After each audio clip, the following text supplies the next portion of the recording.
There's much to do around Crawfordsville with our many shops, restaurants, and activities. Thank you for watching and welcome to Crawfordsville.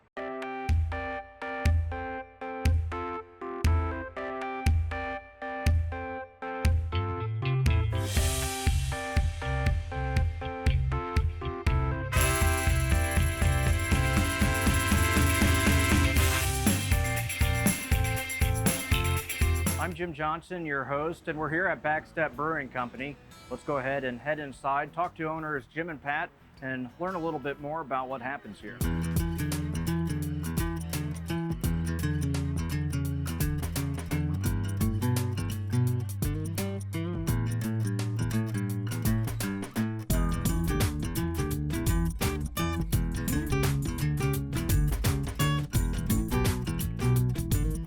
You and Jim are both firefighters, obviously. Correct. That's how you two met.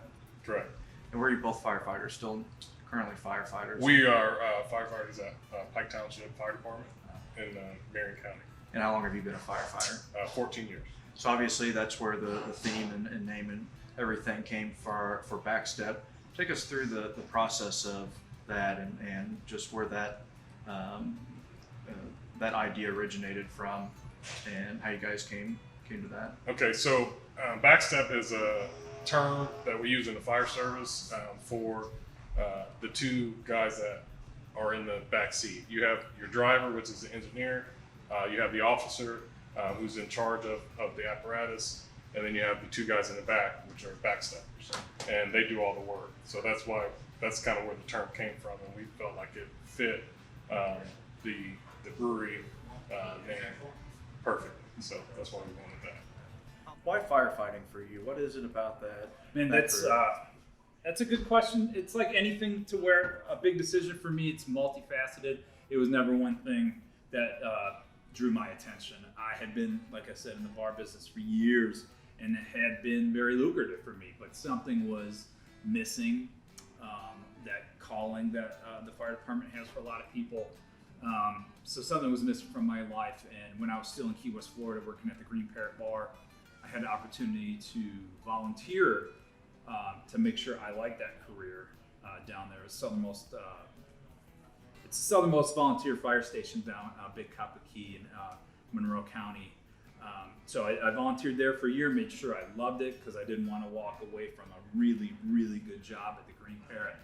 But I knew my heart was into this, and so I looked more and more into it, came up to Indianapolis and got on the job. But like I said, there wasn't one thing that led me to it. It was a series of decisions. I had an uncle that was in Chicago. Just a lot of signs over the years pointed me into that direction, and the need to serve is what finally got me there. So how long have you and Jim been friends then? So we've known each other since we both were hired at the fire department. But I was promoted to engineer, and I took a position that put me at the same station that Jim was at. And we were both big craft beer drinkers, so we naturally kind of gravitated towards one another. When we were off shift, we would go out for beers all the time, and we would go to breweries and kind of talk about what we liked, what we didn't like, and just kind of developed an idea for what we were looking for when we opened the brewery.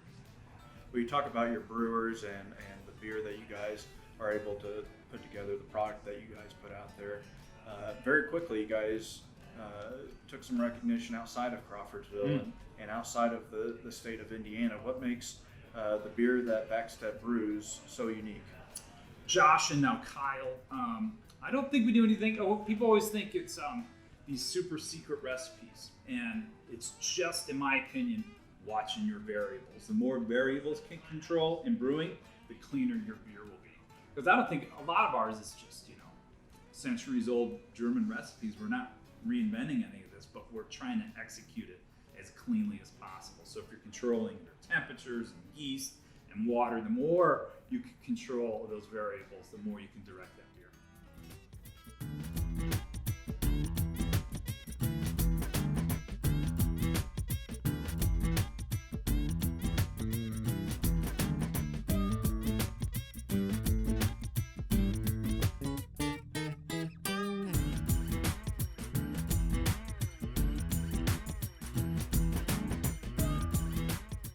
back with head brewer Kyle, where all the magic happens. And Kyle, what goes into putting together a good batch of beer? So for me, a lot of it's, good ingredients and then just paying a lot of attention to what you're doing. Brewing can be simple or as complicated as you want it to be. So Josh and I have really worked on, figuring out our system, hitting the right temperatures, hitting the right gravities, which is like our sugar content, but basically paying attention from start to finish with good ingredients to start with, making sure our process is really dialed in, and then just basically, paying attention from start to finish to make sure we get that quality product at the end, and then just keeping an eye on it the whole way through. So basically, we start with grain, we add water, we're creating a sugar contented, it's called wort, so it's basically sugar water is what I like to call it, so it's like beer tea. From there, we're going to boil it, add our hops, anything else that we may be adding to it, whether it's fruit, different salts to give it different flavors, transferring into one of these tanks behind us, and then we're pitching yeast, fermenting, transferring, carving, and then Normally a lot louder out here whenever you guys are actually in the brewing process. What equipment is in this room? So in this room, we're actually running a 7-barrel Blickman system. So we start with our RO tank, which is basically a vessel for water. We have a hot liquor tank, which is just basically a big hot water tank that somebody would like have in their house, but ours is a lot bigger. From there, we go into what's called a lauter tun or mash tun, which is basically just a giant mixing bowl. So grain comes in, water comes in, we mix that together. There's a couple different processes within that, but basically we're getting sugar transformation. And then we transfer to our third kettle, which is a boil kettle, which is just like a giant pot you put on top of your stove. We bring it up to boiling. From there, we've got a heat exchanger, which is basically you have wort coming in, you have cold water coming in, and that's transferring heat. And then we go into fermenters and bright tanks. So behind us, the taller ones, further to the south are fermenters, and then that's where the yeast is doing all its active ingredients. And then these tanks right behind us are bright tanks, which are carbonation vessels, or you can serve off of them can or keg if you want to.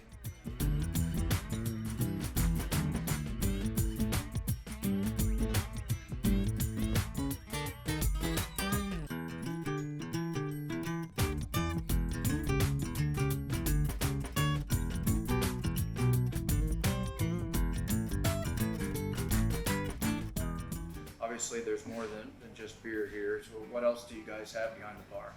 Yeah, we have a full bar. We have quite a wide range of whiskeys and bourbons, which is a personal favorite of mine, so I'm really excited about that, and some really good gins as well.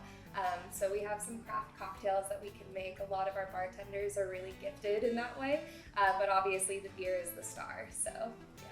You mentioned your bourbon. You like bourbon. What about on the beer side? Is there something that you like in particular? Yeah, the gosas that we serve here are the absolute best. I think they're some of the best sours I've ever had. We just tapped the raspberry gosa, and I'm drinking that consistently. So that's pretty much my favorite one. So you're from out of state originally. What would you say makes Backstep and the beer that they brew unique from other places that you've been?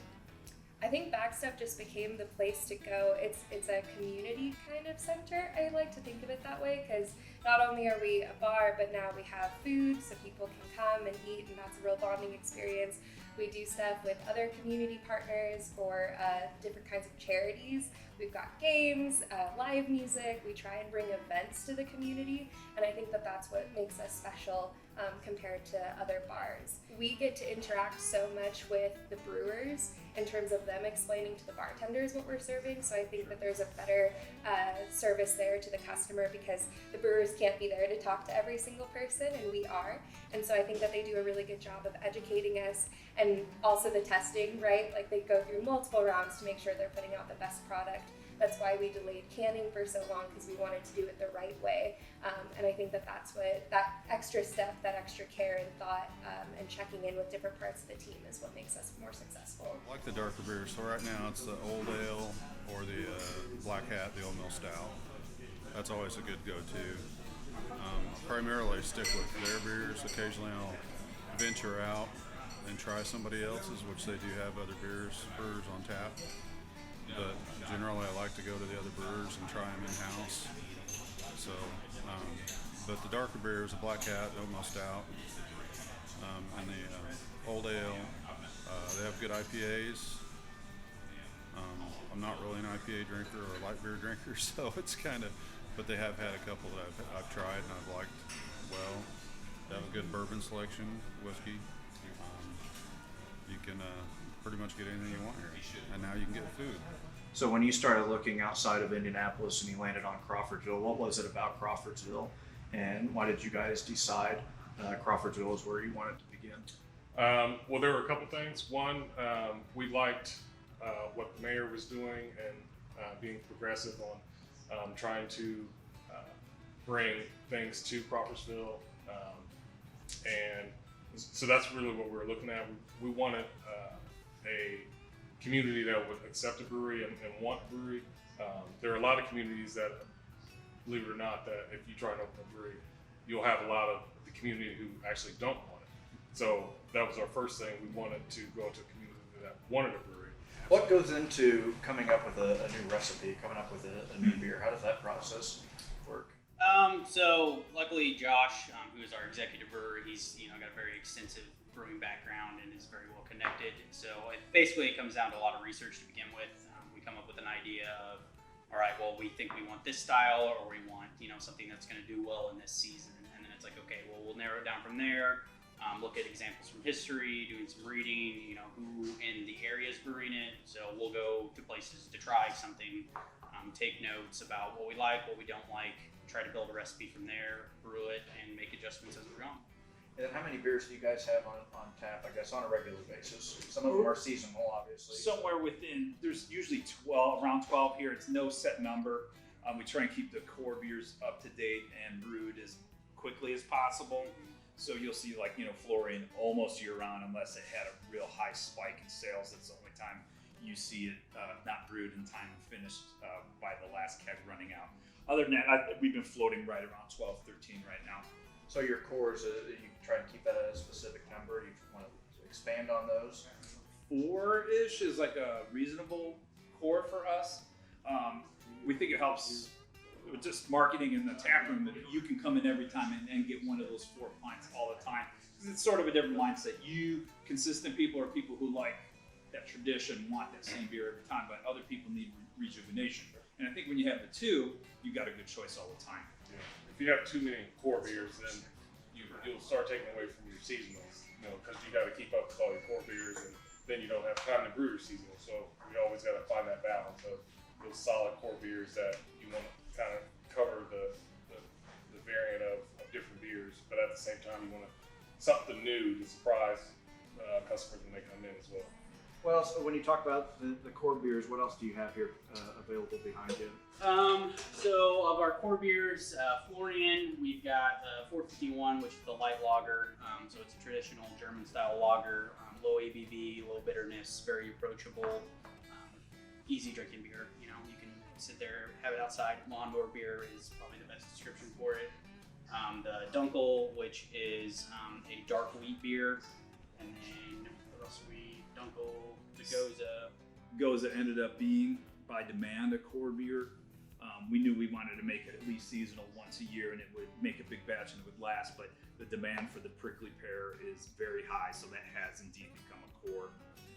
Seltzer may see a core appearance, or at least a very long season, like 3/4 season, and we will be flavoring that differently. So that might end up being the fifth core if you want to talk about it technically that way. Yeah, and I think the oatmeal stout as well. Oatmeal stout and oatmeal stout variant. So it depends on how you look at it. There may be actually 5, 6, but we started off with 4, and kind of the public is sort of making up our mind on what it's actually going to be.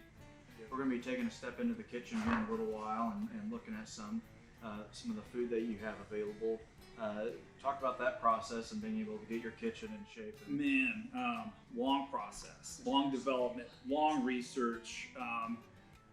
Just like anything, like Pat mentioned earlier, we don't jump on an idea right away. We kick it around, we chew on it, we research it.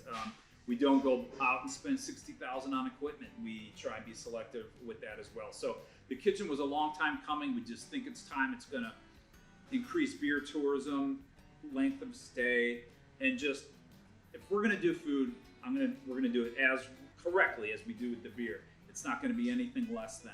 So the more we looked into that, the more serious we got.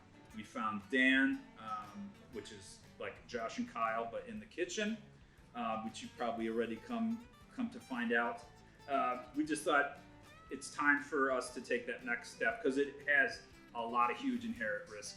Your cost of labor is going up, your cost of food. So there is risk involved with adding food, but we are ready and we're going to do it the best we can. And I have zero regrets because the food is coming out outstanding.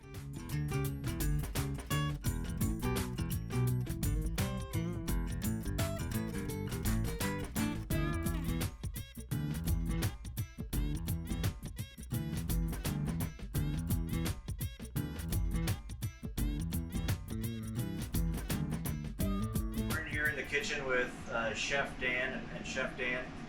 You guys have been serving ever since restaurants have been allowed to do dine-in. Correct. But what kind of work behind the scenes have you guys been doing over the last several months and since you joined Backstep? Well, I pretty much joined in December, so it's been a long journey. And before that, they had plans to have a chef in here, and they just didn't really get anybody. So ever since then, we've been working on the hood system, getting everything up to par and regulation, and putting new floors in, got new equipment, so a lot of different things. Sealed off the elevator shaft. This is a really old building, so we got a lot of different things we got to deal with.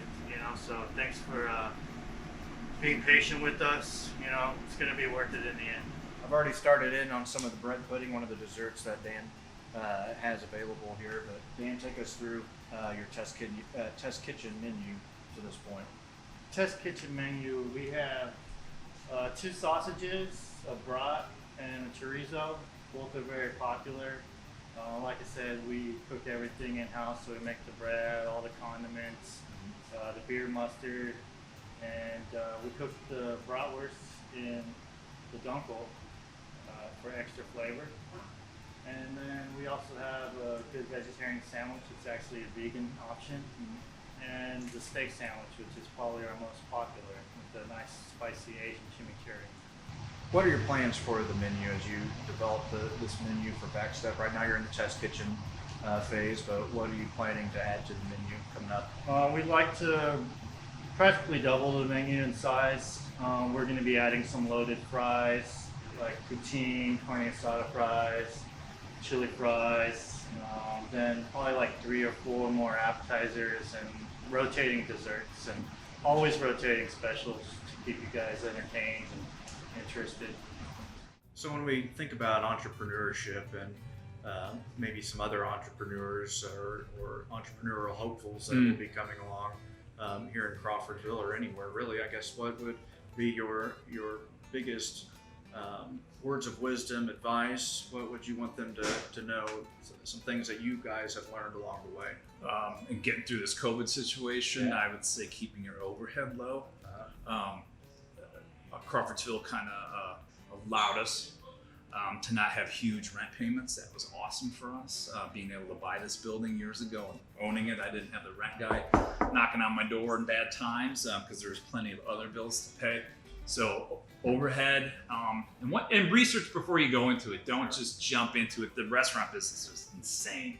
If you don't know anything about it, I would at least sink some time into being a part-timer somewhere so you kind of get the feel, because it's a strange and very dynamic business. So do a little homework, do some research, maybe have some experience in the field before you go into it. Because I know the bar business from the outside is very romantic looking, because you see just the stage at night and how easy it is because they're pros, but it's the working things behind it, the decision making, and all those little things that add up to a good show every night.